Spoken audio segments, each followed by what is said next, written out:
ರಾಜ್ಯ ಹೈಕೋರ್ಟ್ ಅಂಗಳದಲ್ಲಿ ಜಾತಿ ಗಣತಿ ಗೊಂದಲ ವಿವಾದ ಇದೆ. ನಾಳೆ ಮಧ್ಯಾಹ್ನ ಜಾತಿ ಗಣತಿ ಭವಿಷ್ಯವನ್ನ ಹೈಕೋರ್ಟ್ ನಿರ್ಧಾರ ಮಾಡುತ್ತಾ ಅನ್ನೋ ಪ್ರಶ್ನೆ ಇದೆ.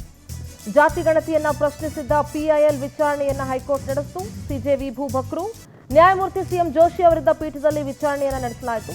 ಅರ್ಜಿದಾರರ ವಾದದಲ್ಲಿ ಹುರುಳಿರೋ ತರ ಕಾಣಿಸ್ತಾ ಇದೆ ಅಂತ ಸಿಜೆ ವಿಭು ಬಕ್ರು ಅಭಿಪ್ರಾಯವನ್ನ ಪಟ್ಟಿದ್ದಾರೆ. ಸರ್ವೆ ಸದ್ಯಕ್ಕೆ ಮುಂದೂಡೋದಕ್ಕೆ ಸಾಧ್ಯವೇ ಅಂತ ಹೈಕೋರ್ಟ್ ಪ್ರಶ್ನೆ ಮಾಡಿದೆ. ಜಾತಿ ಗಣತಿ ಬಗ್ಗೆ ಸರ್ಕಾರಕ್ಕೆ ಆತಂಕ ತಂದಿಟ್ಟಿದೆ ಹೈಕೋರ್ಟ್ನ ಸಿಜೆ ಅವರ ಮಾತುಗಳು. ಮಧ್ಯಂತರ ತಡೆ ಬೇಡ, ಸರ್ಕಾರದ ಪರ ಅಭಿಷೇಕ್ ಮನು ಸಿಂಗ್ ವಿವಾದವನ್ನ ಮಂಡಿಸಿದ್ರು. ಮಧ್ಯಂತರ ತಡೆ ಕೊಡೋದು ಬೇಡ ಅಂತ ಹೇಳಿದ್ದಾರೆ. ಜಾತಿ ಗಣತಿ ಪ್ರಶ್ನಿಸಿದ್ದ ಪಿಐಎಲ್ ವಿಚಾರಣೆ ನಾಳೆ ಮಧ್ಯಾಹ್ನ 2:30ಕ್ಕೆ ಮತ್ತೆ ನಿಗದಿಯಾಗಿದೆ. ಸರ್ಕಾರ ಆರಂಭ ಮಾಡೋದೇನೋ ಇವತ್ತಿಂದ ಆರಂಭ ಮಾಡಿಬಿಟ್ಟಿದ್ದಾರೆ. ಆದರೆ ಸಿಜೆ ವಿಭು ಬಕ್ರು ಅವರ ಮಾತುಗಳು ಒಂಥರ ಆತಂಕಕ್ಕೀಡು ಮಾಡಿದೆ ಸರ್ಕಾರನ. ಏನು ಹೇಳ್ಬೋದು ಹೈಕೋರ್ಟು ಅಂತ ಹೇಳಿ, ಯಾಕಂದ್ರೆ ಹೈಕೋರ್ಟ್ ಏನು ಹೇಳುತ್ತೋ ಅದನ್ನ ಪಾಲನೆ ಮಾಡಬೇಕಾಗುತ್ತೆ. ಇದ್ರ ಬಗ್ಗೆ ಚರ್ಚೆ ಮಾಡ್ತಾ ಹೋಗ್ತೀನಿ ಸರ್. ಹಲವು ಗೊಂದಲಗಳು, ಹಲವು ವಿರೋಧಗಳ ನಡುವೆ ಜಾತಿ ಜನಗಣತಿಯನ್ನ ರಾಜ್ಯ ಸರ್ಕಾರ ಆರಂಭ ಮಾಡಿದೆ. ನಾವು ಮಾಡೇ ತೀರ್ತೀವಿ ಅಂತ ಸಿದ್ದರಾಮಯ್ಯ ಹೇಳಿದ್ರು. ಸೊ ಅದರಂತೆ ಇವತ್ತು ಅಧಿಕೃತವಾಗಿ ಚಾಲನೆ ಮಾಡಿದ್ದಾರೆ. ಬೆಂಗಳೂರು ಮತ್ತು ಇನ್ನೊಂದು 2-3 ಊರುಗಳನ್ನು ಹೊರತುಪಡಿಸಿ ಆಲ್ಮೋಸ್ಟ್ ರಾಜ್ಯದ ಬೇರೆ ಬೇರೆ ಜಿಲ್ಲೆಗಳಲ್ಲಿ ಜಾತಿ ಜನಗಣತಿ ಸರ್ವೆಯನ್ನ ಆರಂಭ ಮಾಡಿದ್ದಾರೆ. ಸೊ ಇದು ಇವಾಗ ಕೋರ್ಟಲ್ಲೂ ಇರೋದ್ರಿಂದ ಮತ್ತೆ ಒಂದಷ್ಟು ಜನ ಮುಖಂಡರಿರ್ಬೋದು, ಸ್ವಾಮೀಜಿಗಳು ಎಲ್ಲರೂ ವಿರೋಧ ವ್ಯಕ್ತಪಡಿಸ್ತಾ ಇದ್ದಾರೆ. ಮತ್ತೆ ಸ್ವಪಕ್ಷದ ಸಚಿವರುಗಳು ಒಂದಷ್ಟು ಜನ ವಿರೋಧ ವ್ಯಕ್ತಪಡಿಸ್ತಾ ಇದ್ದಾರೆ. ಇದು ಎಲ್ಲರ ವಿರೋಧವನ್ನ ಕಟ್ಕೊಂಡು ಒಂದು ಕಡೆ ಜಾತಿ ಜನಗಣತಿ ಮಾಡಲೇಬೇಕು ಅಂತ ಇರುವಂತಹ ಸಿದ್ದರಾಮಯ್ಯನವರ ಒಂದು ಕಾನ್ಸೆಪ್ಟು. ಇದು ಅಫ್ಕೋರ್ಸ್ ಪೊಲಿಟಿಕಲಿ ಮೋಟಿವೇಟೆಡ್ ಇರುವಂಥ ವಿಚಾರಗಳು ಅಂತ ಅನಿಸಿದ್ರು ಇದು ಎಲ್ಲಿಗೆ ಹೋಗಿ ನಿಲ್ಬೋದು ಸರ್? ಈಗ ಹೈಕೋರ್ಟ್ ಬೇಡ ಅಂತ ಹೇಳಿದ್ರೆ ಮತ್ತೆ ಏನಾದ್ರು ಸ್ಟೇ ಸಿಕ್ತು ಅಂತಂದ್ರೆ ಅದನ್ನ ಸ್ಟಾಪ್ ಮಾಡಬೇಕಾಗತ್ತೆ. ಒಂದು ಕಡೆ ಲಿಂಗಾಯತರು ಮತ್ತು ಒಕ್ಕಲಿಗರ ಪ್ರಬಲ ವಿರೋಧ ಇದೆ, ಮತ್ತು ಅವರವರಲ್ಲೇ ಒಂದಷ್ಟು ಕನ್ಫ್ಯೂಷನ್ಸ್ ಇದೆ.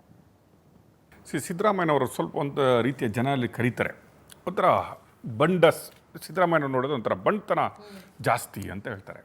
ನಾವು ಅದನ್ನು ಸಿದ್ದರಾಮಯ್ಯನವರು ಕೆಲವು ವಿಧಗಳಲ್ಲಿ ಅವರ ಬಂಡತನವನ್ನು ನಾವು ನೋಡ್ತೀವಿ. ನಾನು ಎಣಿಸಿದ್ದನ್ನು, ಹೇಳಿದ್ದನ್ನು, ಯೋಚನೆ ಮಾಡಿದ್ದನ್ನು ಯಾರು ಏನೇ ಹೇಳಿದರೂ ಮಾಡೇ ಮಾಡ್ತೀನಿ ಅನ್ನೋ ಬಂಡತನ ಸಿದ್ದರಾಮಯ್ಯನವರ ಹತ್ರ ಇದೆ. ನೀವು ನೋಡಿದ್ರಿ ಇವತ್ತು ದಸರಾ ಉದ್ಘಾಟನೆಯನ್ನು ನೀವು ನೋಡಿದ್ರಿ. ಬಾನು ಮುಸ್ತಾಕ್ ಅವರಿಗೆ ಎಷ್ಟು ಜನ ವಿರೋಧ ಮಾಡಿದರು, ಏನೇನು ಮಾಡಿದರು, PIL ಹಾಕ್ಕೊಂಡ್ರು, ಸುಪ್ರೀಂ ಕೋರ್ಟ್ವರೆಗೆ ಹೋದರು. ಆದರೂ ಕೂಡ ನಾನು ಮಾಡೋದು ಸರಿ, ನಾನು ಅದನ್ನು ಥಿಂಕ್ ಮಾಡಿಬಿಟ್ಟಿದ್ದೀನಿ, ನಾನು ಮಾಡೇ ಮಾಡ್ತೀನಿ ಅನ್ನುವ ಸಿದ್ಧಾಂತವನ್ನು ಹೊಂದಿದವರು ಸಿದ್ದರಾಮಯ್ಯ ಅವರು.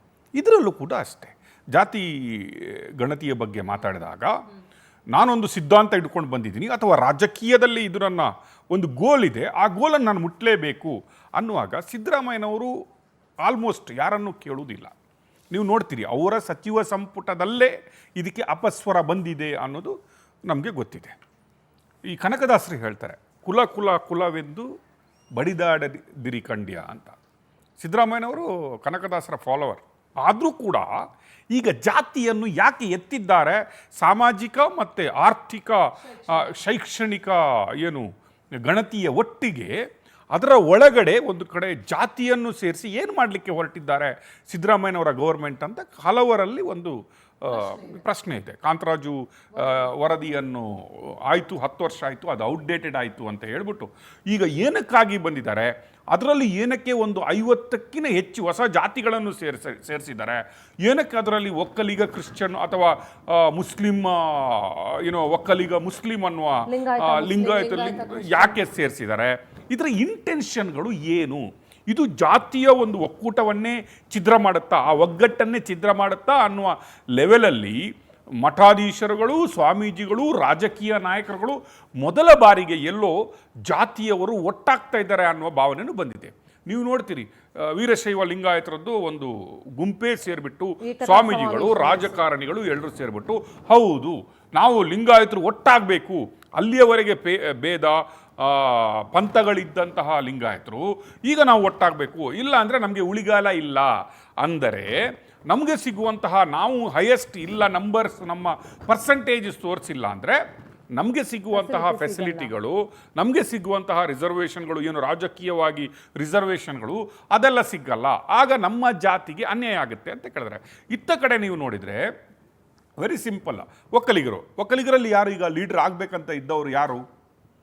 ಈಗ ಸಿದ್ದರಾಮಯ್ಯನವರು ನಾನು ಅಹಿಂದ ವರ್ಗಕ್ಕೆ ಲೀಡರ್ ಆಗಬೇಕು, ನಾನು ಅಹಿಂದ ವರ್ಗಕ್ಕೆ ಹಾಕಬೇಕು, ಅಹಿಂದದಲ್ಲಿ ನಾನು ಗುರುತಿಸ್ಕೊಳ್ಬೇಕು, ನಾನು ಈ ಏನು ಬ್ಯಾಕ್ವರ್ಡ್ ಕ್ಲಾಸ್ ಮತ್ತು ಅಲ್ಪಸಂಖ್ಯಾತರನ್ನು ಓಲೈಸಬೇಕು, ನಾನು ಅಹಿಂದ ಲೀಡರ್ ಆಗಿಬಿಟ್ಟು ಒಂದು ಸಾಮಾಜಿಕವಾಗಿ ಗುರುತಿಸ್ಕೊಳ್ಬೇಕು ಅನ್ನುವ ಸಿದ್ದರಾಮಯ್ಯನವರಿದ್ದರೆ, ಈ ಕಡೆ ಅವರದೇ ಸಂಪುಟದಲ್ಲಿರುವಂತಹ DCM ನಾನು ಒಕ್ಕಲಿಗರ ಲೀಡರ್ ಆಗಬೇಕು, ಎಲ್ಲೋ ದೇವೇಗೌಡರ ಏನು ಫ್ಯಾಮಿಲಿ ಇದೆ, ಒಕ್ಕಲಿಗರಲ್ಲಿ ಇರುವಂತಹ ಅವರ ಕೆಲವು ಹಗರಣಗಳಾಗಿರ್ಬೋದು, ಇತ್ತೀಚಿನ ಬೆಳವಣಿಗೆಗಳಾಗಿರ್ಬೋದು, ಎಲ್ಲ ಬೆಳವಣಿಗೆಗಳಿಂದ ಒಕ್ಕಲಿಗರಲ್ಲಿ ಲೀಡ್ರ್ ಅಂತ ಇದ್ದಂತಹ ದೇವೇಗೌಡರ ಫ್ಯಾಮಿಲಿಯವರು ವೀಕ್ ಆಗ್ತಾ ಇದ್ದಾರೆ. ಆ ಟೈಮಲ್ಲಿ ನಾನು ಆ ಸೀಟನ್ನು ಅಲಂಕರಿಸಬೇಕು, ನಾನು ಒಕ್ಕಲಿಗರಲ್ಲಿ ಮುಂದಾಳುತನವನ್ನು ವಹಿಸ್ಕೊಳ್ಬೇಕು ಇದ್ದಂತಹ ಏನು DK ಅವರಿಗೂ ಕೂಡ, DK ಶಿವಕುಮಾರ್ ಅವರು ಕೂಡ ಸಿದ್ದರಾಮಯ್ಯನವರ ಈ ಮೂವಿಂದ ವಿಚಲಿತರಾಗಿದ್ದು ಹೌದು. ಅದನ್ನು ನಾವು ಹೇಳ್ತೀವಿ.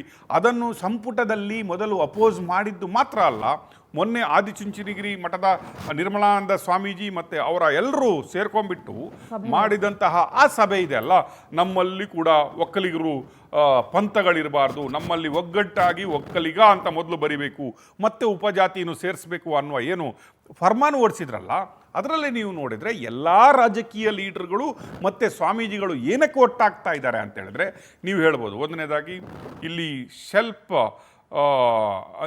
ಸೆಲ್ಫಿಶ್ನೆಸ್ ಇದೆ ಕೆಲವು ಕಡೆ ಅನ್ನೋದು ಹೌದು. ಇಷ್ಟರವರೆಗೆ ಇಲ್ಲದವರು ಈಗ ಒಗ್ಗಟ್ಟು ಏನಕ್ಕಾಗಿದೆ,